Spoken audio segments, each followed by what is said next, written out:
함께 하나님 말씀 보겠습니다.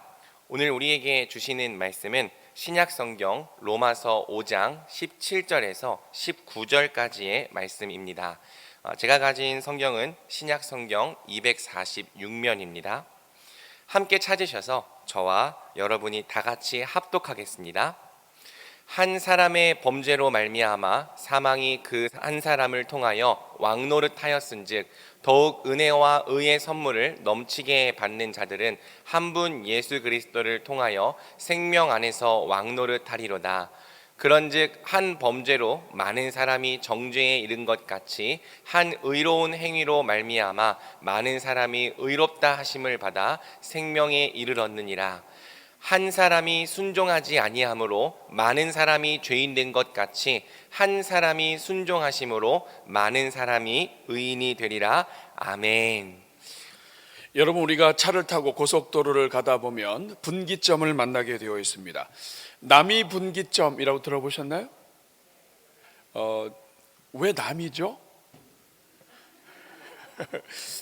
분명한 사실은 분기점이에요. 여기는 경부고속도로와 중부고속도로가 갈라집니다. 또 신갈분기점이 있죠. 신갈분기점은 경부와 영동이 갈라집니다. 그리고 호법분기점도 있습니다. 중부와 영동이 갈라지죠. 이렇게 분기점을 가게 되면 분기점에서 어느 쪽을 타든지 길이 완전히 달라집니다. 이와 마찬가지로 우리의 영적인 여정에 있어서, 신앙생활하는 데 있어서, 특별히 성도가 이 세상을 살아가는데 복을 받느냐 복을 받지 못하느냐에 있어서 분기점이 있습니다. 그 분기점이 무엇이냐면 그것이 바로 순종입니다. 순종이 분기점입니다. 그래서 오늘 설교 제목은 순종이 바로 운명이라고 말씀을 드리고 있습니다. 순종이 운명을 결정짓는다. 따라하겠습니다. 순종이 운명을 결정짓는다. 정말 그 말씀이 맞는가? 성경은 이야기로 가득 차 있습니다. 오늘 우리가 읽은 본문 17절을 다시 보면 한 사람이 범죄해서 사망이 왔고 또 한 분 예수님 때문에 생명이 왔다라고 이야기합니다. 18절에 반복됩니다. 그런즉 한 범죄로, 18절에 한 범죄로 많은 사람이 정죄에 이르게 되었다. 범죄 하나로 인해서 많은 사람이 정죄받게 됐고 한 의로운 행위로 말미암아 많은 사람이 생명에 이르렀다. 그럼 도대체 그 범죄가 무엇이고 의로운 행위가 무엇인가? 18절에 19절에 나옵니다. 한 사람이 순종하지 아니할 때 많은 사람이 죄인 되고 한 사람이 순종할 때 많은 사람이 의인 되었다.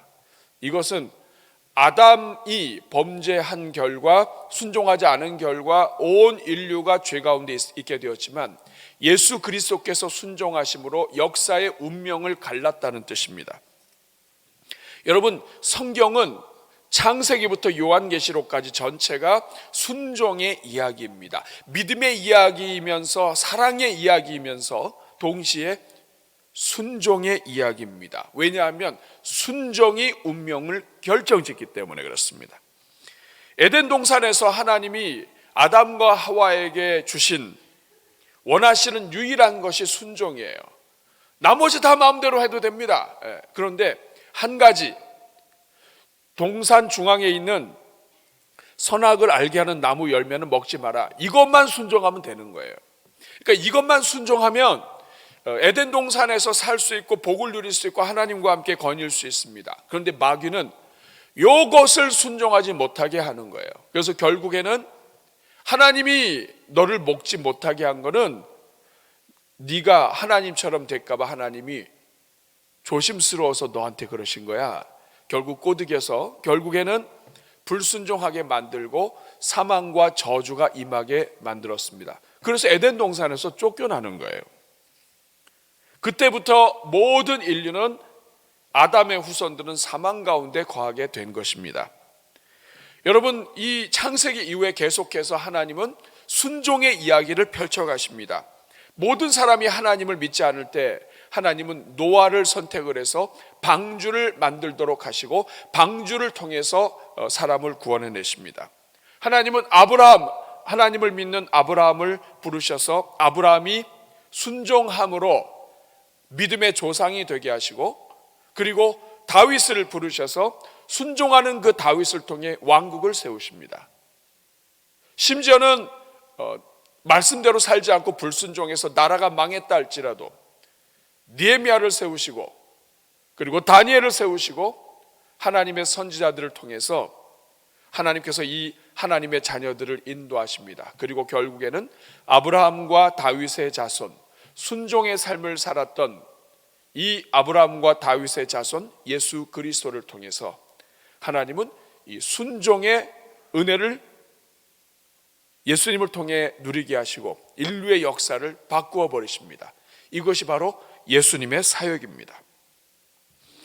이 땅에 있는 어떤 인생들도 하나님을 믿고 순종하면서 사는 모습은 보였지만 완벽하게 순종을 못했습니다.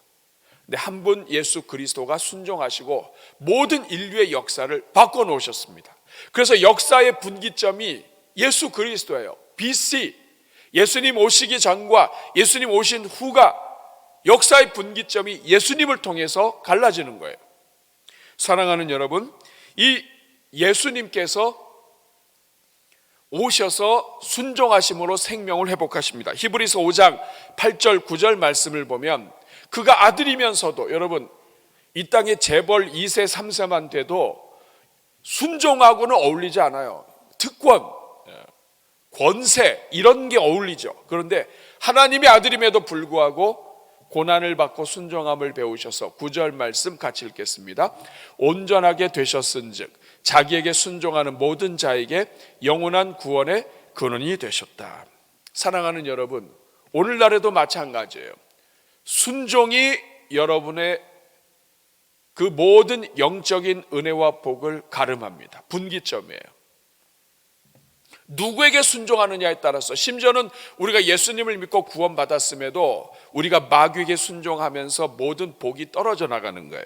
로마서 6장 16절 말씀을 보면 너희 자신을 종으로 내주어 누구에게 순종하든지 그 순종함을 받는 자의 종이 되는 줄을 너희가 알지 못하느냐. 혹은 죄의 종으로 사망에 이르고 혹은 순종의 종으로 의에 이르느니라. 여러분, 이 순종의 이야기는 요한계시록까지 펼쳐집니다. 요한계시록 22장 14절 말씀을 보면 자기 두루마리를 빠는 자들이 복이 있다. 자기 두루마리를 빤다는 것은 예수 그리스도의 은혜로 구원받은 그 옷을 입고 하나님의 말씀대로 사는 사람들을 이야기합니다. 말씀대로 사는 사람들, 예수 그리스도 안에서 말씀을 따라 사는 사람들, 이런 사람들이 복이 있다. 그 사람들이 생명나무로 나아간다. 결국 창세기부터 요한계시록까지는 결국 순종의 이야기입니다. 순종이 결정짓는다. 순종이 영적 여정의 복을 좌우한다 하는 거예요. 그래서 여러분, 사도 바울은 이 모든 것을 너무나 잘 알고 깨닫고 빌립보서 2장 5절 8절 말씀에 이야기합니다. 우리가 순종하기 위해서는 예수님의 마음을 품어야 되는데 그 예수님의 마음이 무엇이냐? 너희 안에 이 마음을 품으라고 그리스도의 마음이니 8절 말씀을 보니까 사람의 모양으로 나타나사 자기를 낮추시고 죽기까지 복종하셨으니, 하나님이 원하신다면, 하나님이 기뻐하신다면 자기 생명을 내걸고 하나님의 말씀, 하나님의 뜻에 순종하는 것, 심지어는 나의 하나님 어찌하여 나를 버리셨나이까라고 고백할지라도 하나님이 원하신다면 내 뜻을 버리고 하나님께 순종하는 이 순종을 통하여 예수님을 닮아가고 예수님의 마음을 품어야 우리가 순종의 삶, 복의 삶을 살 수 있다는 것입니다. 예수님께서도 직접 말씀하셨습니다. 히브리서 10장 9절에 그 후에 말씀하시기를 보시옵소서 내가 하나님의 뜻을 행하러 왔나이다. 예수님은 늘 말씀하셨습니다. 내가 아버지의 뜻을 행하러 왔다.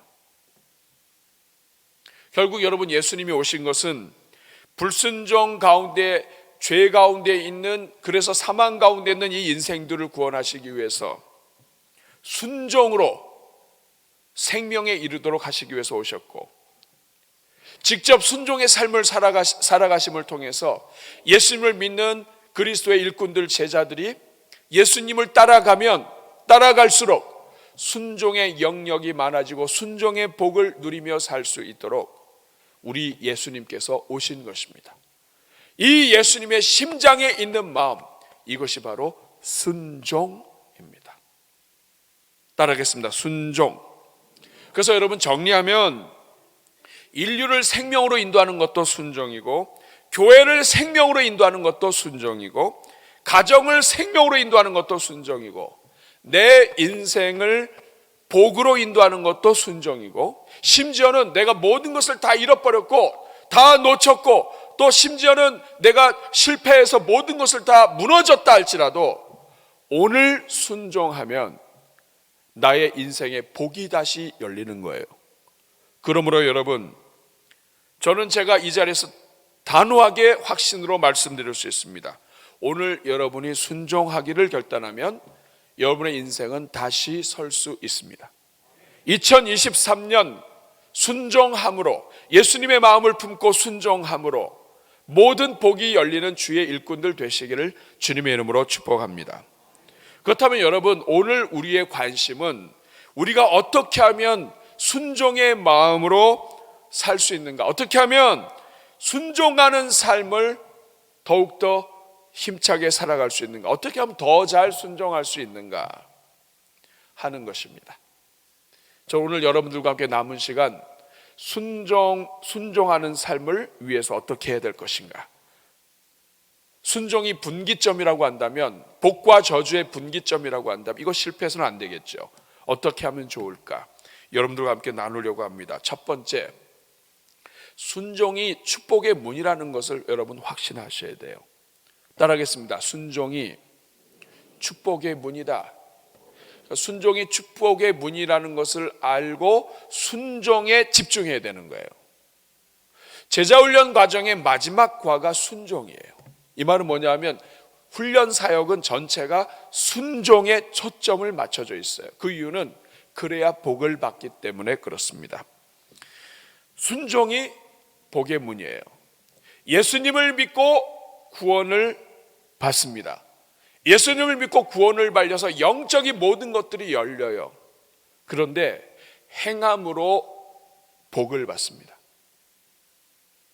예수님을 믿고 행하지 않으면 구약시대의 이스라엘 백성들처럼 언약 백성은 되었지만 복을 받지 못합니다. 물론 예수님을 믿는 것 자체가 모든 영적인 주소가 바뀌고 모든 은혜를 누리는 복이 열리는 거지만, 그 복을 내가 누리며 살고 그리고 내가 복의 통로가 되는 것, 이것은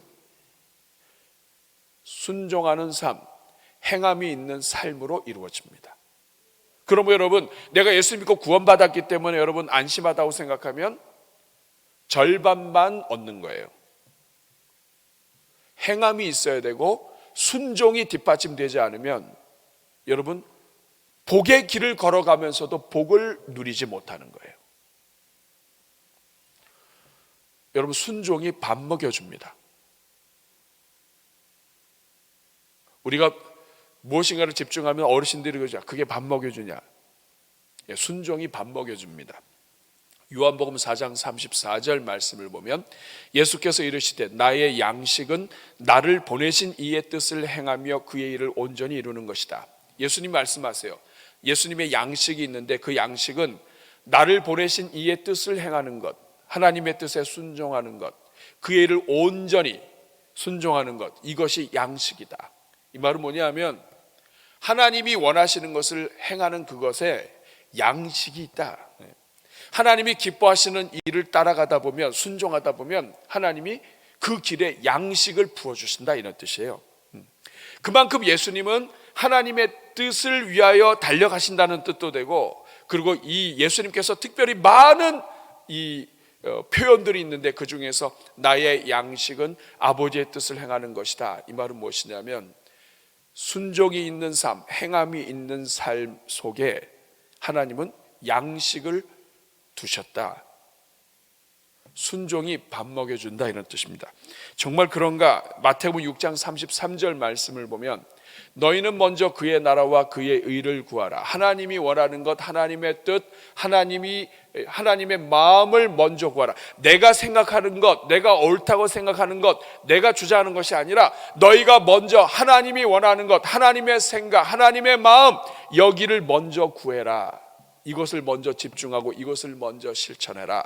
그러면 이 모든 것, 의식주,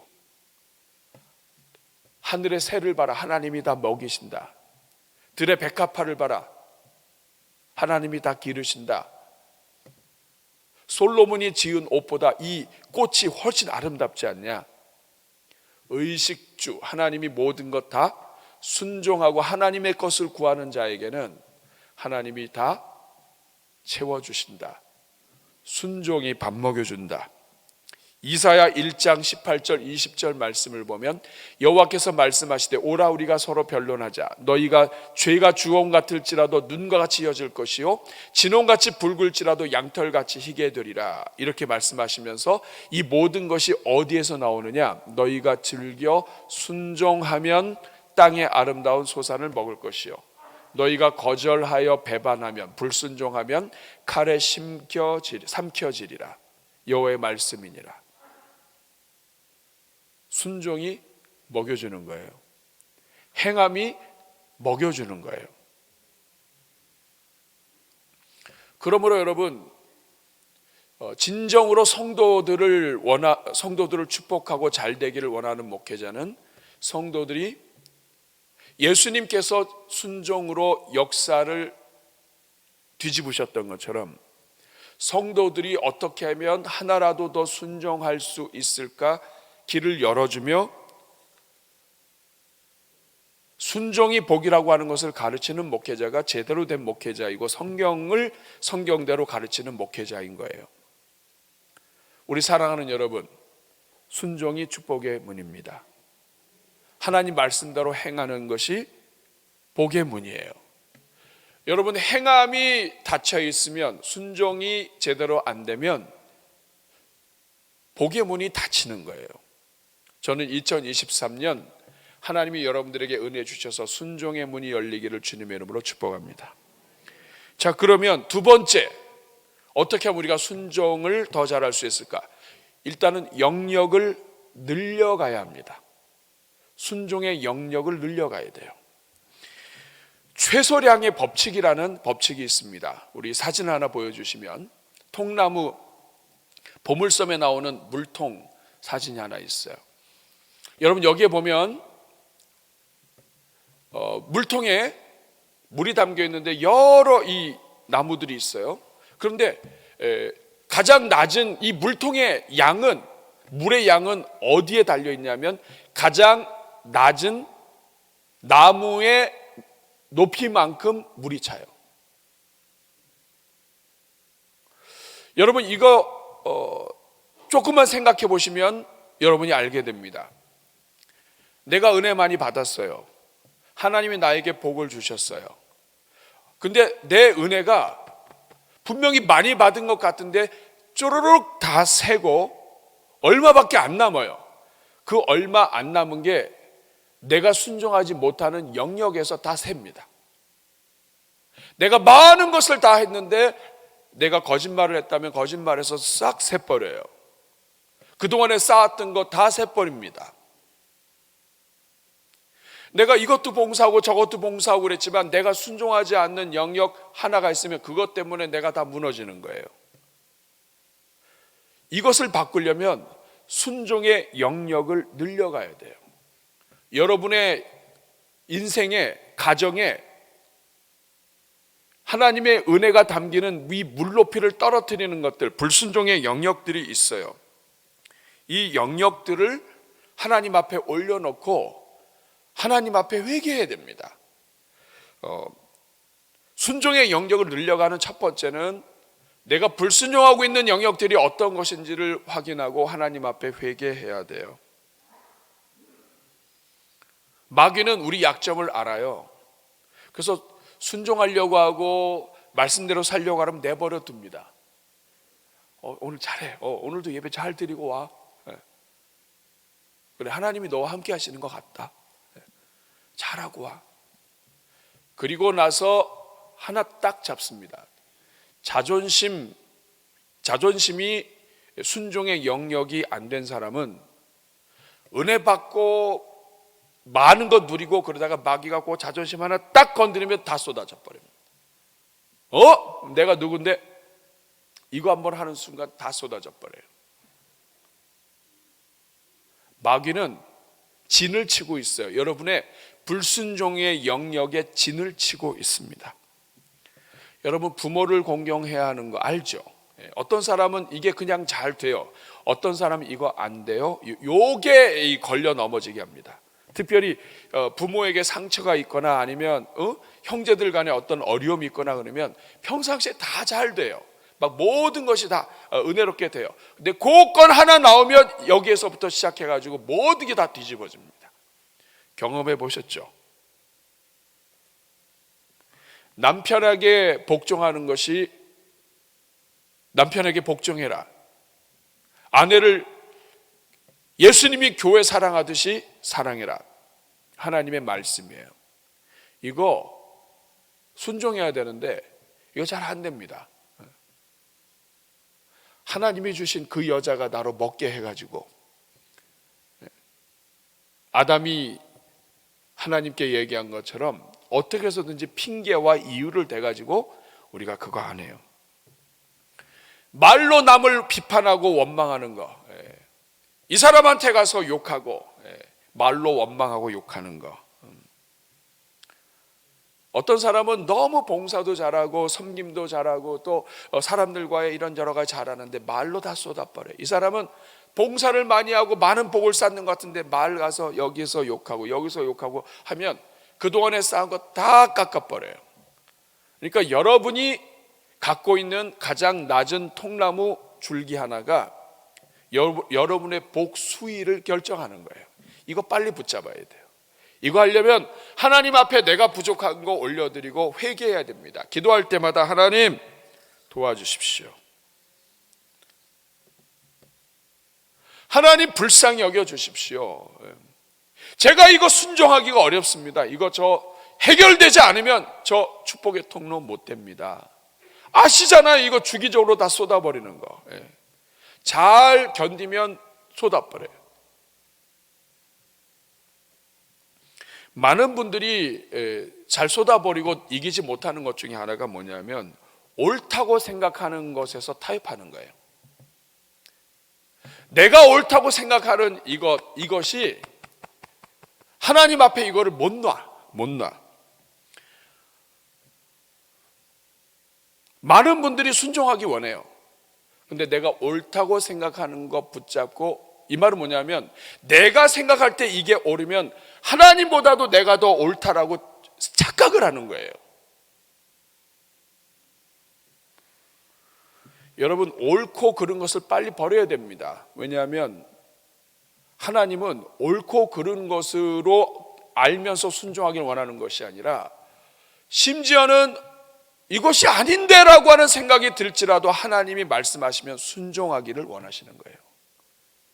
옳고 그른 것을 따지면 여러분 하나님 기쁜 대로 하지 못해요. 예를 들어 볼까요? 하나님이 아브라함에게 이삭을 바치라고 합니다. 여러분 생각해 보세요. 아들 주셔놓고 바치래요. 이게 옳은 일입니까? 옳지 않은 일입니까? 그것도 번제로 바치래요. 하나님이 사람 태워서 죽여서 바치래요. 이거 옳은 일입니까? 옳지 않은 일입니까? 옳지 않은 일이에요. 그래서 만약에 아브라함이 이렇게 한번 해봤다고 합시다. 이거는 친구한테도 얘기하는 거예요. 이거는 옳지 않은 것 같아. 하나님이 나한테 이렇게 하라는데 아내한테도 얘기하는 거예요. 살아, 이제까지 우리가 오래 같이 살아왔는데 이게 옳은 일이냐? 그래서 이 사람한테도 옳은지 이 사람한테 옳은지 얘기해서 결국 뭐냐? 옳지 않은 거예요. 이게 물어보는 이유는 내가 순종하기 싫은 거죠. 그 다음에 하는 일이 뭐냐면 가족회의 하는 거죠. 집안 하인들까지 다 와서 야, 이렇게 했으면 좋겠냐? 그래서 다수결로 해가지고 이것을 결정해 버리는 거예요. 그래서 우리는 안 바치기로. 온갖 종류의 합당한 이유는 되지만 결론은 하나예요. 하나님보다 내가 옳다는 거예요. 근데 여러분, 하나님은 옳지 않은 것 같은 일들을 시키실 때가 있어요.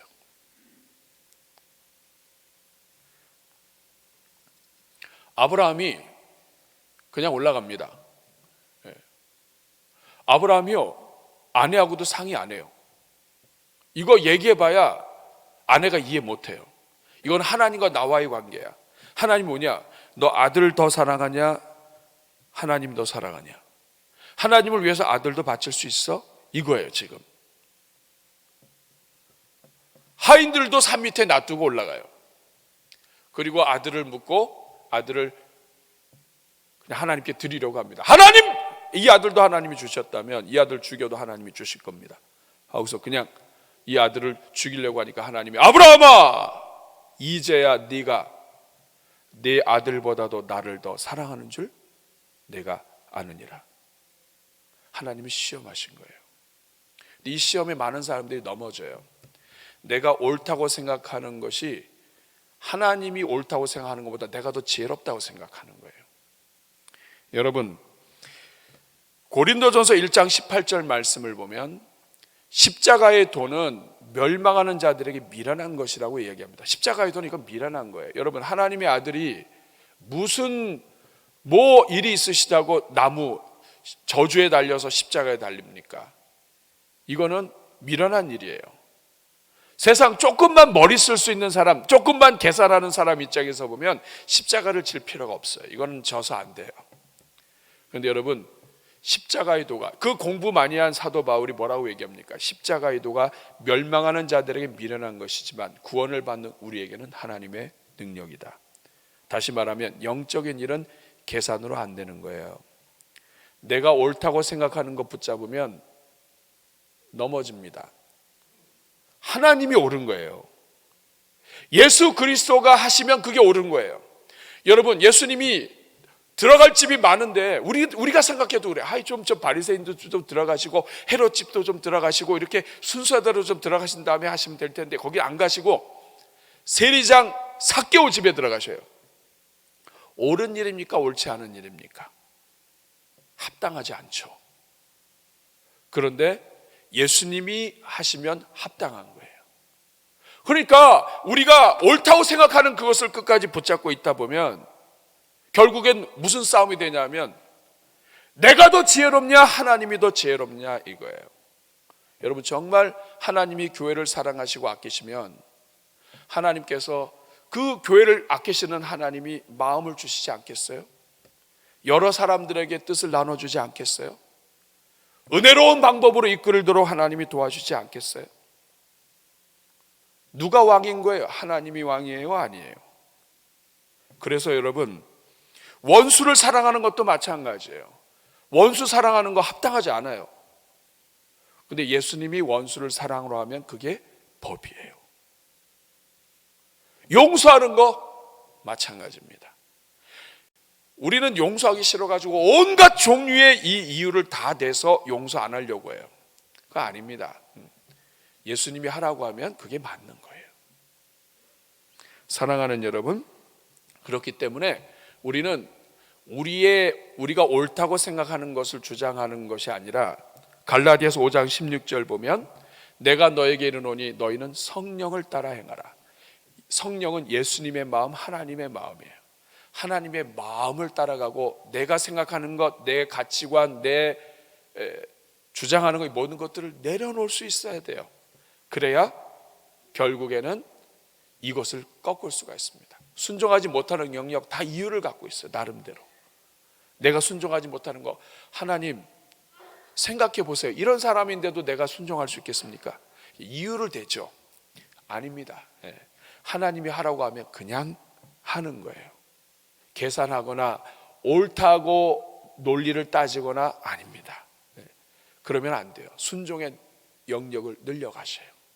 오늘 여러분 집으로 돌아가셔서 내가 불순종하는 영역들을 한번 살펴보시고 내가 어디에서 문제가 일어났는지, 이거 여러분 바꾸지 않으면 여러분이 수많은 일을 해도 복이 쌓이지 않습니다. 거기에서 다세요. 하나님께서 여러분들에게 지혜 주시기를 축복합니다. 세 번째, 즉각적으로 순종하기를 연습해야 돼요. 따라하겠습니다. 즉각적으로. 즉각적으로 순종하기를 연습해야 돼요.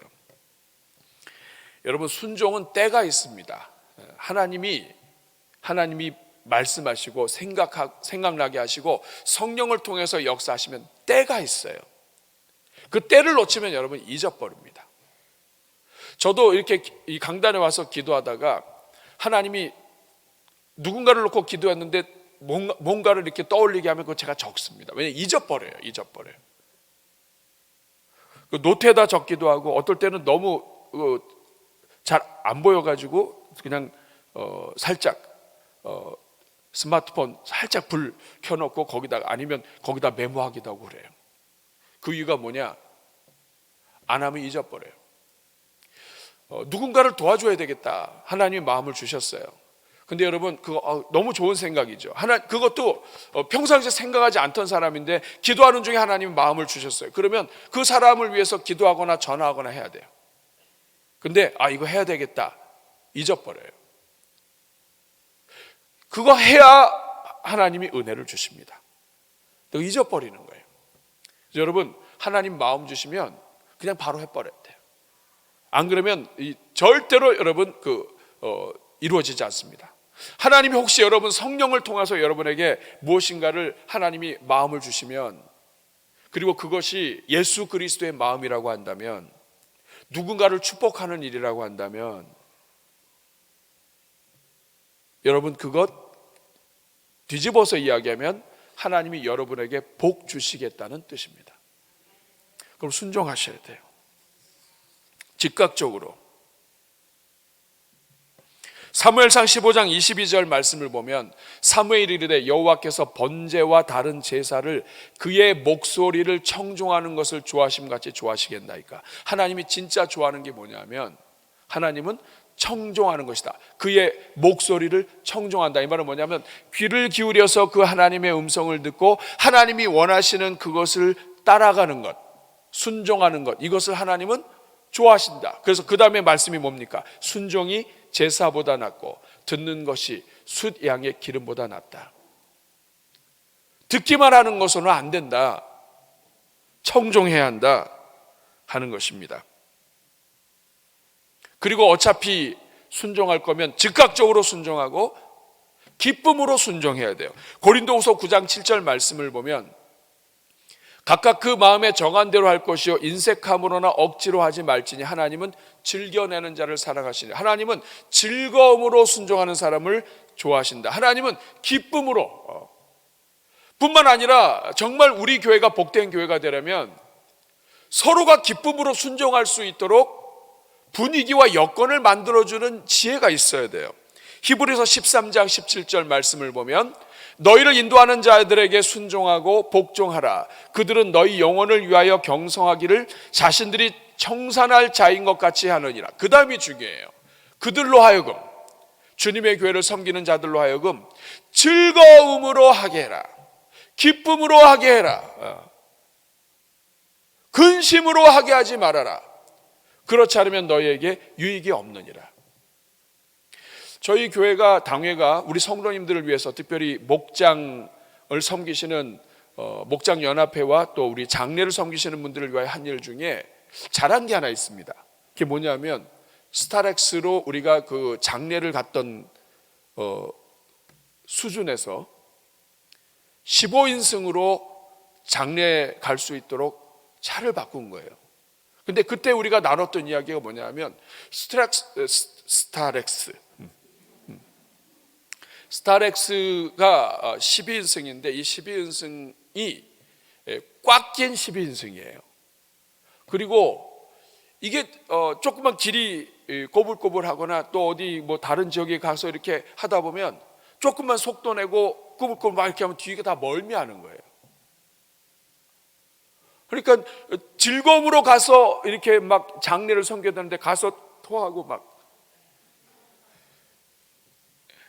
그러다가 15인승이 새로 나온 것을 봤어요. 이거는 그냥 그 연예인 차예요. 연예인 차. 그리고 여러분 그 12인승 차도 참 감사한 차인데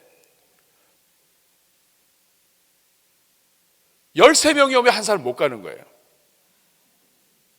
그래서 뭐 20명 이상 되면 우리가 교회 버스가 있으니까 가고, 그거보다 안 될 경우에 15인승까지면 괜찮겠다 해서 그때 같이 마음을 모아서 마침 그 임직하시는 분들이 또 귀한 헌신하셔가지고 있는 차가 그 우리 연예인 차예요. 이 차는 장거리 떠도 어지럽지가 않습니다.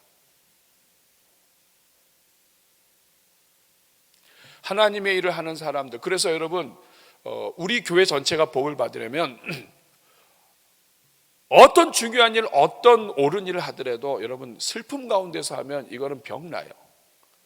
기쁨으로 할 수 있도록, 일하는 사람들이 정말 너무 좋아서 할 수 있도록, 어차피 우리가 돈을 쓴다면 기쁨으로 일할 수 있도록 순종하도록 하는 것이 교회 전체의 유익인 거예요.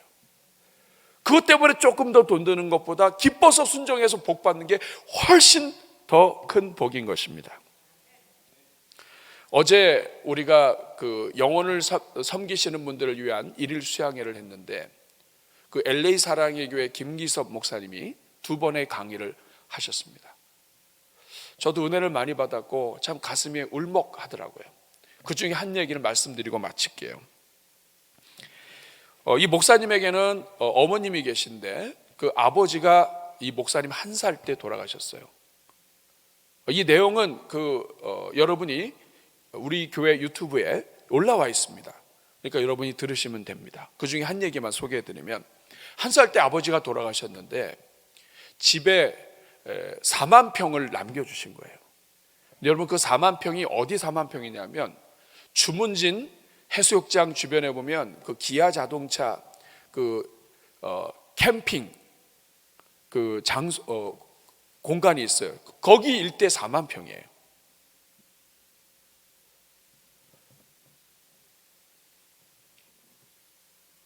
좀 오래된 전의 시가로 따지면 1조가 됩니다. 그런데 이 어머님이 이 4만 평을 이 아들 이름으로 돼 있잖아요. 그런데도 불구하고 조금씩 쓰시는 거예요.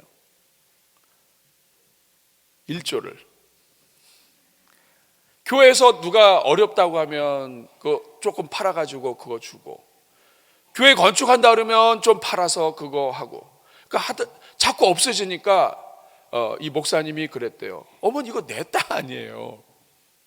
근데 그때 어머님이 하신 말씀이 이 목사님의 평생의 말씀이 된 거예요. 아들아, 내가 날마다 우리 아들 위해서 새벽에 기도하고 아들 복 달라고 하는데,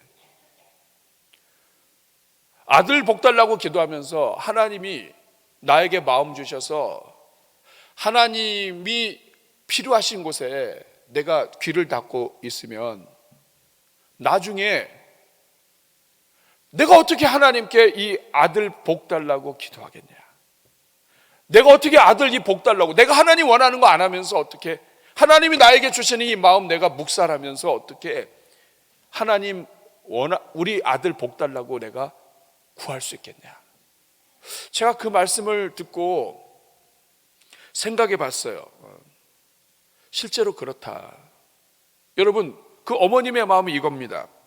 내가 용서하지 않아요. 그런데 내가 용서하지 않으면서 어떻게 하나님, 우리 아들이 살면서 잘못된 길이 있고 문제가 생겼을 때 하나님 용서해 주십시오라고 어떻게 기도하냐 이거예요. 내가 남을 불쌍히 여기지 않으면서 어떻게 우리 아들 불쌍히 여겨달라고 하나님께 기도할 수 있냐 이거예요.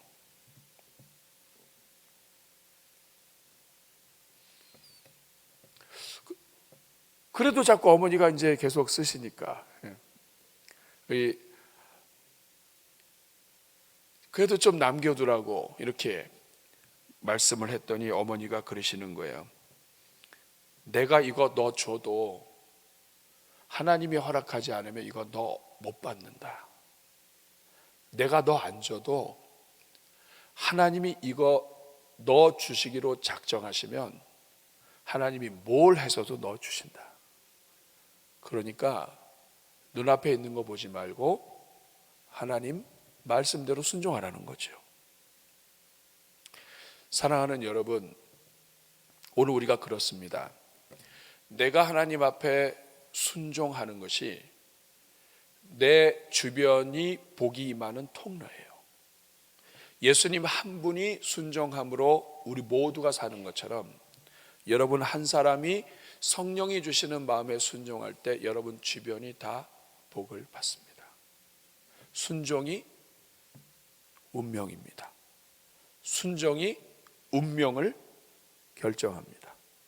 이것을 기억하고 하나님 앞에 엎드릴 때 하나님이 여러분에게 은혜 주실 것입니다. 앤드류 모레이가 겸손과 순종이라고 하는 책에서 이렇게 이야기합니다. 주님, 제가 주님 뜻이라고 알고 있는 것이라면 주님의 마음을 나에게 가르쳐 주셨다면 무엇이든지 즉각적으로 순종하게 하옵소서. 우리 한번 가슴에 손 얹고 같이 한번 기도하겠습니다. 여러분, 우리가 순종하지 못하는 영역들이 있습니다. 여러분이 아실 거예요. 그리고 그것 때문에 모든 은혜, 모든 복, 때로는 하나님이 너무나 많은 걸 주셨는데도 마치 하나님은 나를 사랑하지 않는 것처럼 여겨지게 만드는 그것이 있을 겁니다. 이 시간 주님 앞에 기도할 때 하나님, 제가 순종하지 못했던 것 마지막 하나까지도 순종하며 살 수 있게 하여 주시옵소서. 주님 도를 도와 주시옵소서. 제가 순종함으로 축복의 통로가 되게 하여 주시옵소서.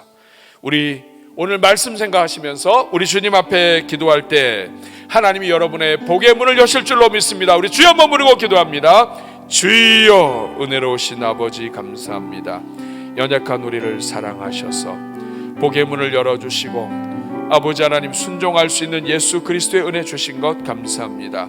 이 시간 주님 앞에 간구하오니 하나님의 이 자리에 있는 종들마다 복 내려주시고 하나님의 은혜로 함께하여 주시옵소서.